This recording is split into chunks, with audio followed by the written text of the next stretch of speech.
Alright, so this video is going to be on the Laser Max centerfire laser sight here. This is for the Ruger LC9S, the LC9, the LC380, and of course it is for the Ruger EC9S. Okay, all these models are the same size. There's no difference. So if you buy one, it'll fit all of them. Okay, so as you can see here. Okay, this model number is right here in the corner, CF-LC9. Okay, this is the red. Okay, so I'm going to share something with you guys that I've noticed about this laser, and which I actually was reading on somebody else's comments on YouTube. So let me start with the comment. Okay, so somebody else's comment when I was trying to get some reviews on this, or look at some videos on this Laser Max, somebody had commented that they didn't like this laser because it had a strobe mode. Okay, it was pulsating, it was strobing, and they didn't like that, so they wanted just a normal beam.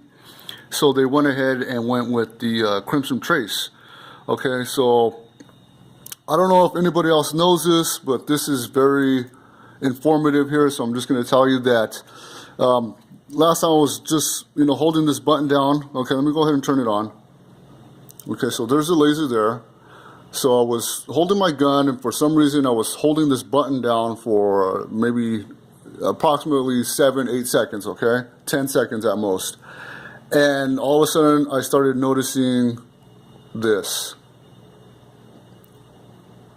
There it is. So there it is. There's the pulsating mode there, okay, the strobe. Let me put it right here on the cloth. As you can see, there's the strobe mode. Okay, so I noticed that. And at first, I thought the battery was dying. I was like, oh shoot, it's flickering already. The battery's dying. Maybe the battery was old.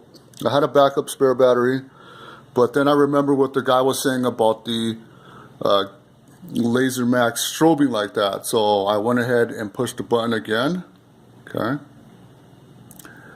and held it for 7 to 8 seconds, and it goes back to its normal beam.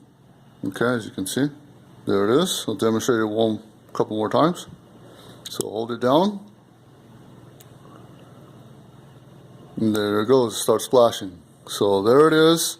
So if you get your Laser Max and it's flashing like that, and that's not what you wanted, don't return it. There's nothing wrong with it. It's not a dead battery or anything like that. Just hold down the button that's on the side to turn it on and off, and you can go in between modes. Okay, so there it is. And it doesn't, once you turn it off and turn it back on, it stays in that mode. Okay, it doesn't switch back and forth. Okay, so let me go ahead and put it back to the strobe mode. It's not like some of the flashlights out there where you turn it off and then turn it back on real quick, and it cycles, from one to the next to the next to the next. Okay, it just stays like that. All right.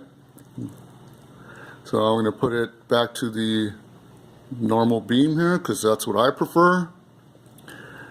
So there it is. Okay, this gun is my EDC. Okay, I'll go over that with you real quick. It's mainly about the Laser Max, but I'll just go ahead and share the gun with you. This is my EDC. I usually carry a Ruger or a Springfield XD Mod 2. It's I think it's 16 rounds. I usually have 3 mags, but I like this gun because it is slimmer, very thin. It feels better on the side of my hip. It's not bulky or anything like that. I do need a holster for my 3 mags for the EC9 here. But I haven't got the magazine pouch yet, but I will eventually. Right now they just go in my pocket, so I have 3 mags. But yeah, I like this gun. This is my EDC with the Laser Max. I prefer this gun over the double stack. But 3 mags, I'm getting a total of, what is it, 7, 14, 22 rounds. That's 7, 14, 21 plus the 1 in the chamber. So that's 22 rounds. That's plenty, I think. Okay.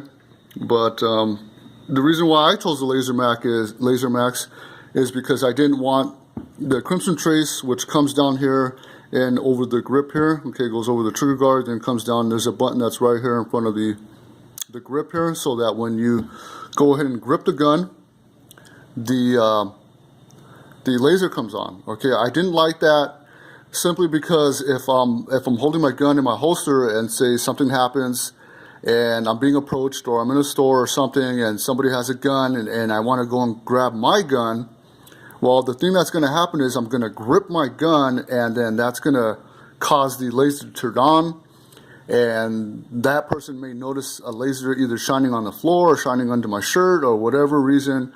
And you know, being concealed to the last minute is what you want to be, was what you want to have.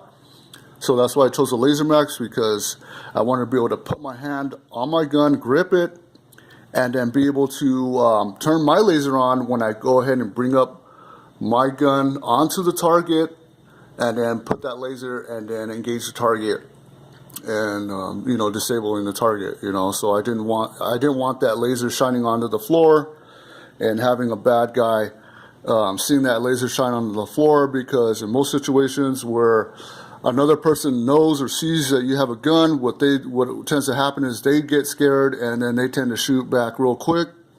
So I wanted to prevent that from happening. So in order for that to not happen, is I had to go with the Laser Max. Okay, so you can keep that in mind if you're buying a laser, especially if you have a flashlight on your gun. It's you know, it's where you grip your gun, the flashlight comes on, the laser comes on. Think about that. Do you want that light turning on at night or even in the day, or that laser turning on at night or in the day and shining onto the ground or shining through your clothes, letting everybody know what you have on your person? I certainly don't. I certainly don't. So, but there it is. Just wanted to give that information about the laser and about your decision on what type of laser you want to buy. All right, guys, I'm out.